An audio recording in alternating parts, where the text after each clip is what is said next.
우리 말씀 한 절씩 우리 같이 읽도록 할까요? 시작.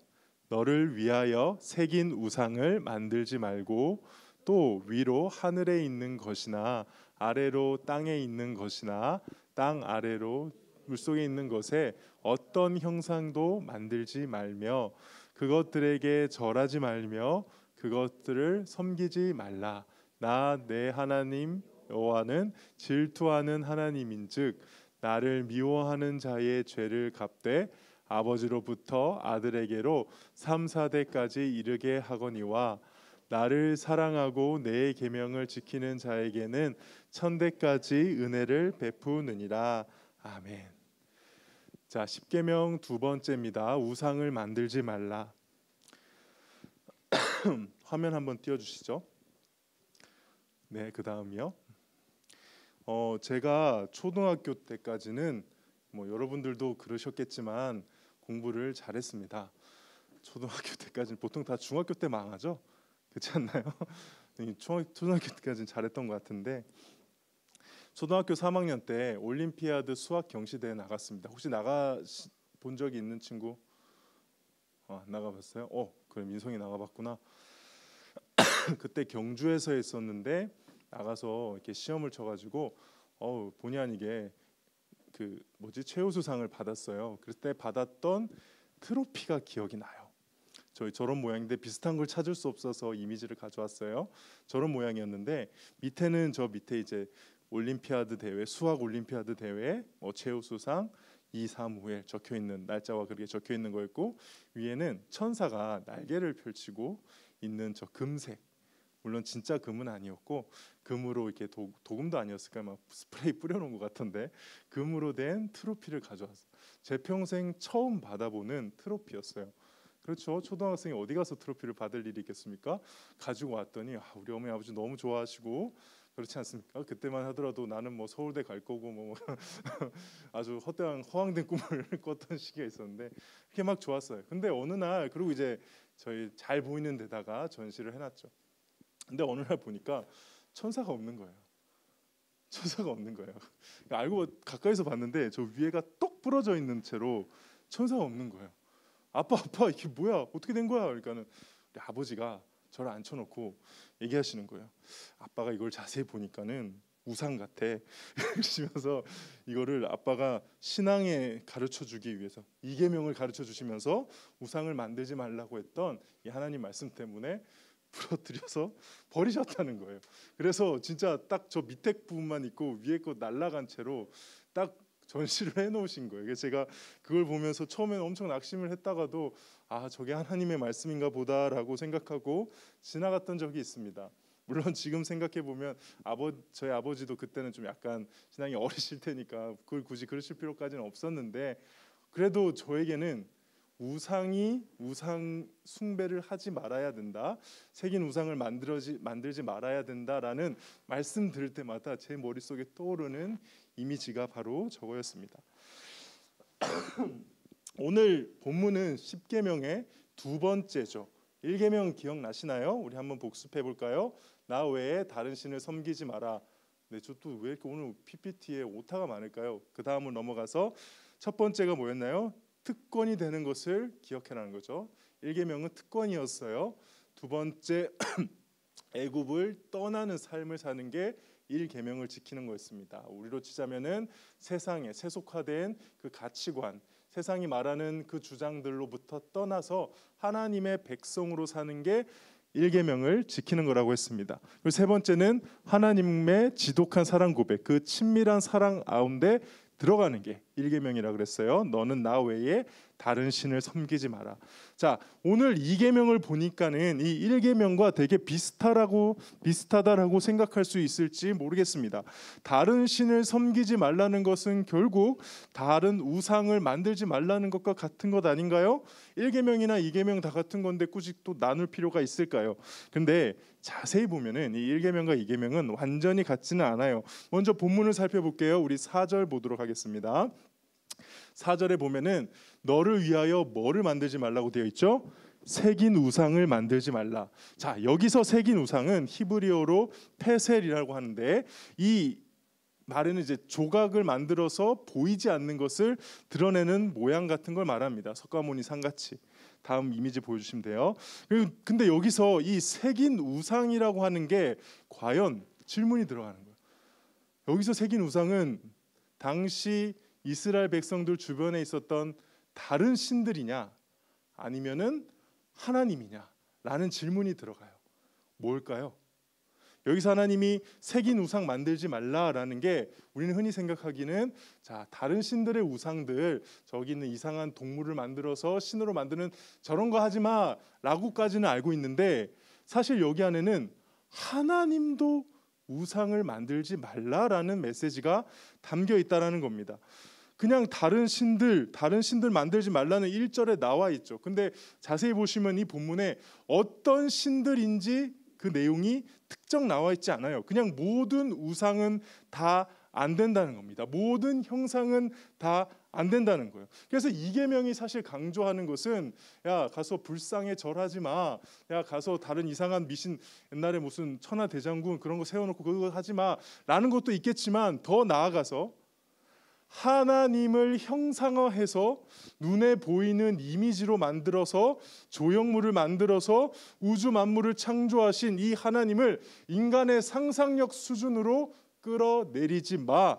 예술 수준으로 끌어내리지 마. 하나님 제한하지 마. 하나님을 네 마음대로 믿지 마라고 말씀한다는 거예요. 자, 지금 잘 넘겨줬는데 모세가 이 내용과 관련된 이야기가 바로 그 모세가 십계명을 받는 이야기 다음에 나와 있어요. 우리 이 쉬운 성경으로 제가 가져왔는데 한번 같이 읽어보겠습니다. 우리 한 절씩 교독할게요. 제가 먼저 읽을게요.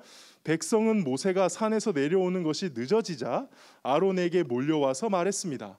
우리를 이집트 땅에서 인도해낸 모세가 어떻게 되었는지 모르겠으니 우리를 인도할 신을 만들어 주시오. 아론이 백성에게 말했습니다. 여러분의 아내와 아들과 딸이 달고 있는 금고리를 빼서 내게로 가지고 오시오. 그리하여 모든 백성은 달고 있던 금고리를 빼어서 아론에게 가지고 갔습니다. 아론은 백성에게서 받은 금을 녹인 다음 그것을 틀에 부어 송아지상을 만들었습니다. 그러자 백성이 말했습니다. 이것이 너희를 이집트 땅에서 인도해낸 신이다. 5절이죠. 아론은 그 모습을 보고 송아지상 앞에 제단을 쌓았습니다. 그런 다음에 아론이 선언했습니다. 내일 여호와를 위한 절기를 지키겠다. 이튿날 아침 백성은 일찍 일어났습니다. 그들은 번제와 화목제를 드렸습니다. 백성은 앉아서 먹고 마시다가 일어나서 마음껏 즐기며 놀았습니다. 자, 이거에 대해서 여호와 하나님께서 모세에게 이렇게 말씀하세요. 제가 읽을게요. 당장 이 산에서 내려가거라. 내가 이집트 땅에서 인도하여 낸 내 백성이 끔찍한 죄를 짓고 있다. 그들은 내가 명령한 일들을 벌써 어기고 있다. 그들은 스스로 금송아지를 만든 뒤 그 송아지를 섬기며 거기에 제물을 바쳤다. 백성은 이스라엘아, 이것이 너희를 이집트에서 인도해낸 너희 신이다라고 말하고 있다. 자, 잘 보세요. 지금 이 모세가 하나님께 십계명을 비롯해서 이제 하나님과 이스라엘 백성 중간에 중재자로 언약 백성이 되러 올라갔어요. 혼자 간 거야. 근데 올라갔는데 하도 안 내려와. 그러니까 이스라엘 백성들이 송아지 상을 만들어 놓고 이게 하나님이다 그러고 절하고 있는 장면이죠. 잘 알고 있는 장면이에요. 자, 이스라엘 백성들이 지금 1계명을 지켰나요? 어겼나요?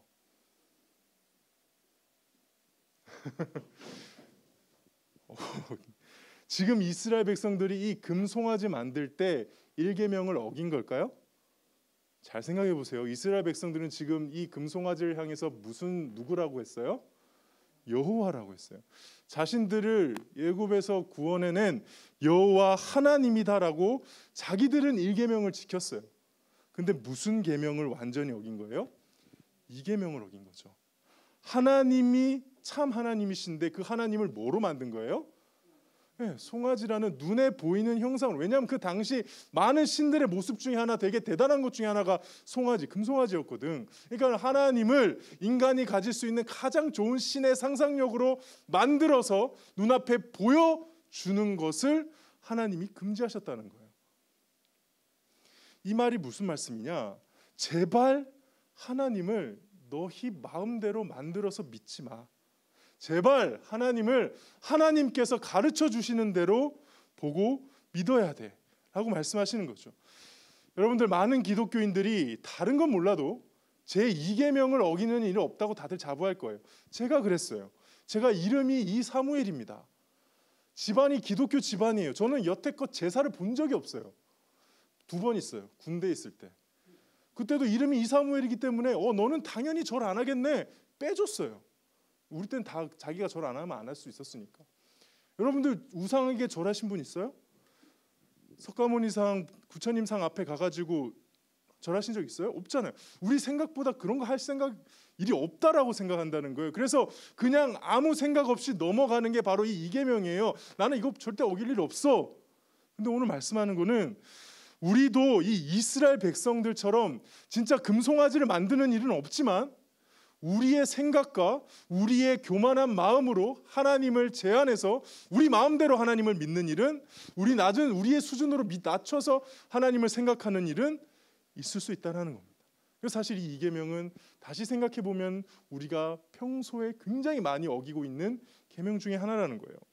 하나님을 있는 그대로, 성경에서 말씀해 주신 그대로 믿어야 되는데 내 생각과 내 판단이 하나님을 판단하며 제한하며 하나님을 예배하는 것입니다. 사람들이 생각하는, 야, 하나님이면 그런 거 해줘야 되는 거 아니야? 하나님이 뭐 이래? 라는 식으로 하나님께 접근한다는 거예요. 세상 사람들이 신을 생각하는 그 방식 그대로 교회에 와서 그냥 기독교일 뿐, 하나님이라고 호칭할 뿐, 똑같이 생각하는 게 바로 이 계명을 어기는 것이라는 겁니다. 나중에 이스라엘 백성들에게 이와 비슷한 일이 또 있었어요. 여러분들 노뱀 사건 아시나요? 광야에서 이스라엘 백성들이 또 하나님한테 개겨요. 또 하나님한테 원망해요. 되게 심하게, 거의 쌍욕을 퍼붓다시피 막 욕해요. 그래서 하나님이 심판하셨어요. 불뱀을 보내시니까 사람들이 또 다시 회개하고 돌아와요. 그래서 하나님이 그것을 고쳐주시는 방법이 뭐였습니까? 노뱀을 세워라.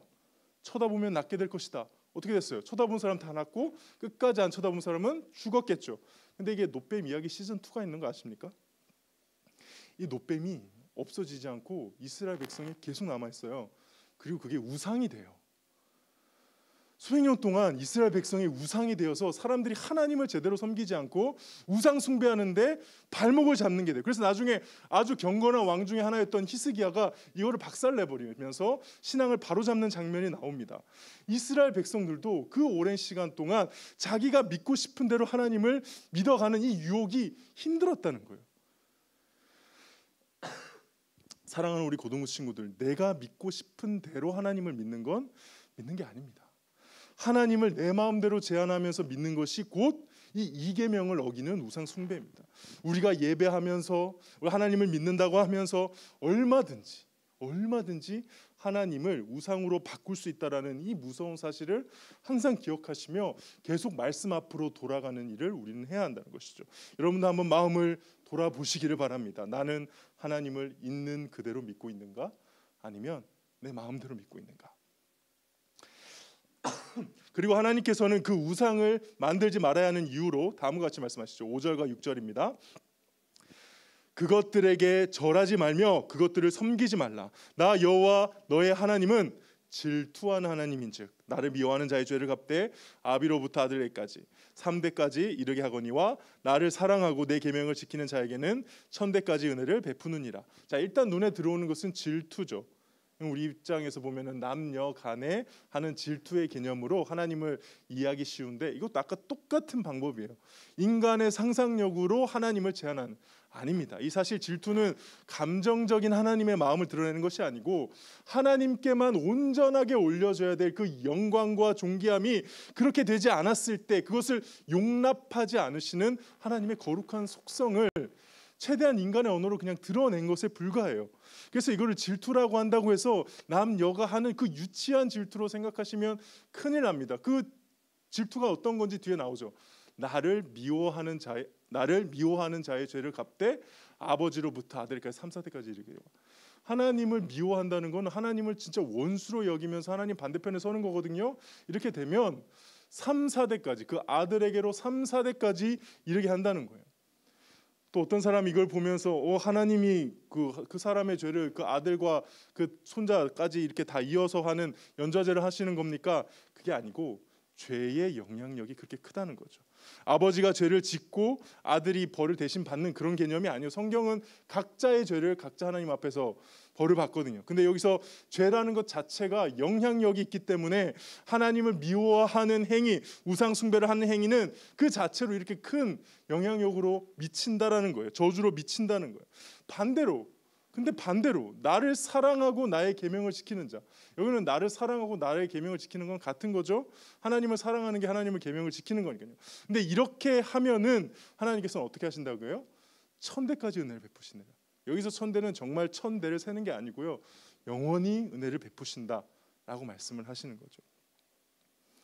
사랑하는 고등부 친구들, 하나님과 동행하고 함께하는 법은 다르지 않습니다. 먼저는 이렇게 하나님의 말씀을, 하나님이 나에게 해주신 말씀에 반응하며 그 말씀을 지키는 것이 하나님을 온전하게 예배하는 거랍니다. 하나님이 뭐라고 하셨는지부터 살펴보는 것이죠. 성경 보는 겁니다. 결국 또 성경 보라는 얘기로 설교의 내용이 요약이 되네요. 근데 어떡하겠어요? 내용이 그런 걸. 하나님을 사랑한다거나 하나님을 체험한다거나 하나님과 함께한다는 것은 다름이 아니라 하나님이 지금 나에게 하신 그 말씀을 보며 반응하며 순종하는 것을 말한다는 겁니다. 여러분들 성경을 충분히 읽고 계신지 돌아보시길 바라요.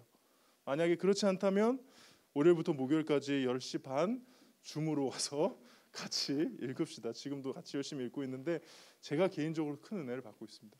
목사라고 해서 성경 자주 읽을 것 같아요? 아니에요.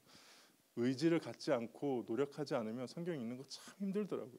근데 우리 친구들이 같이 읽어주니까 유열아 고마워, 소연아 고마워.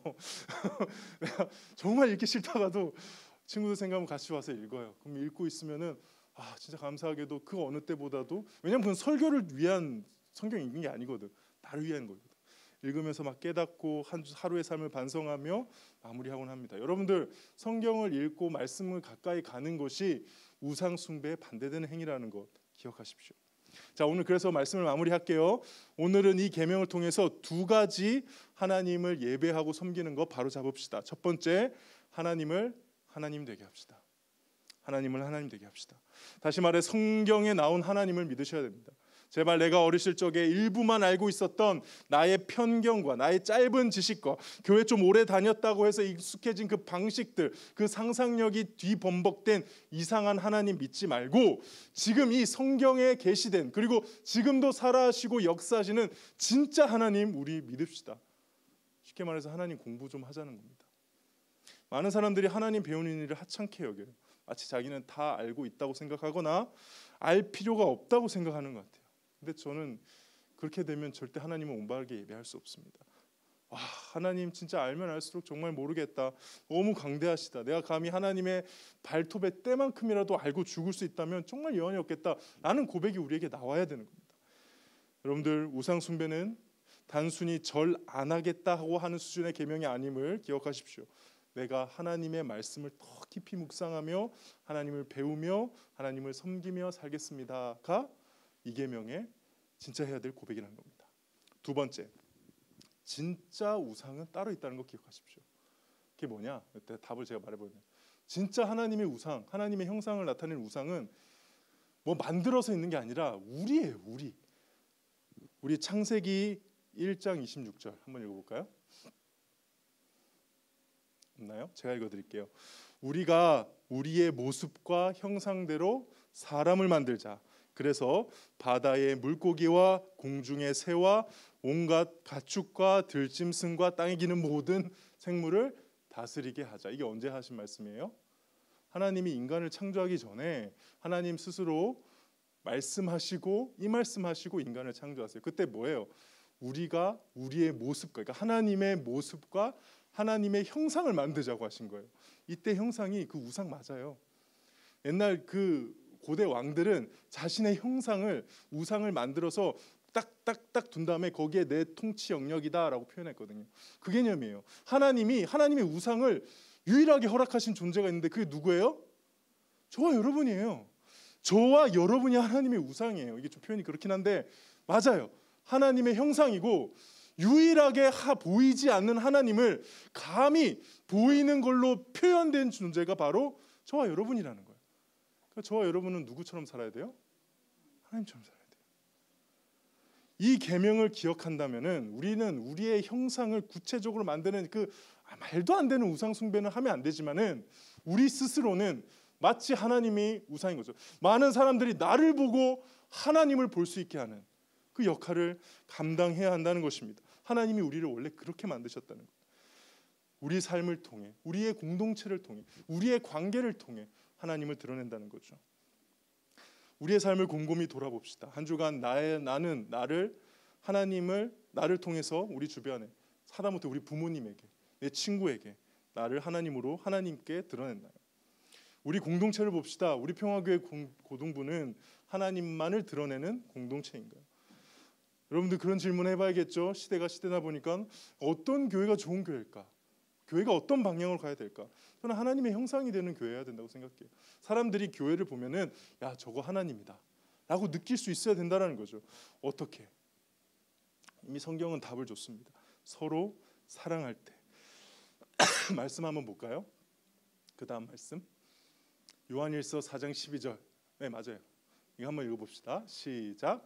어느 때나 하나님을 본 사람이 없으되 만일 우리가 서로 사랑하면 하나님이 우리 안에 거하시고 그의 사랑이 우리 안에서 온전히 이루어진다.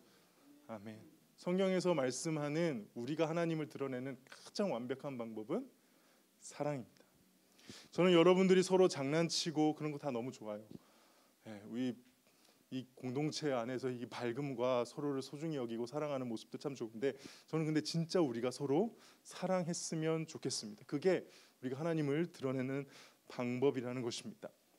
신앙은 교회에 와서 무언가 대단한 것을 배우고 내 실력이 이만큼 띄우는 그런 것도 물론 있지만 진짜 가장 중요한 신앙의 핵심은 지금 가까이 있는 바로 그 사람을 소중히 여기고 사랑하는 것부터 시작하는 거죠. 그것을 통해 내가 하나님의 형상이라는 것을, 내가 하나님의 우상 같은 존재라는 것을 드러내는 것이죠. 마지막으로 요한일서 4장 19절에서 21절 읽고 우리 예배 설교를 마치도록 하겠습니다. 우리 함께 큰 목소리 읽겠습니다. 시작. 우리가 사랑함은 그가 먼저 우리를 사랑하셨습니다. 누구든지 하나님을 사랑하노라 하고 그 형제를 미워하면 이는 거짓말하는 자니 보는 바 그 형제를 사랑하지 아니하는 자는 보지 못하는 바 하나님을 사랑할 수 없느니라. 우리가 이 계명을 주께 받았나니 하나님을 사랑하는 자는 또한 그 형제를 사랑할지. 아멘.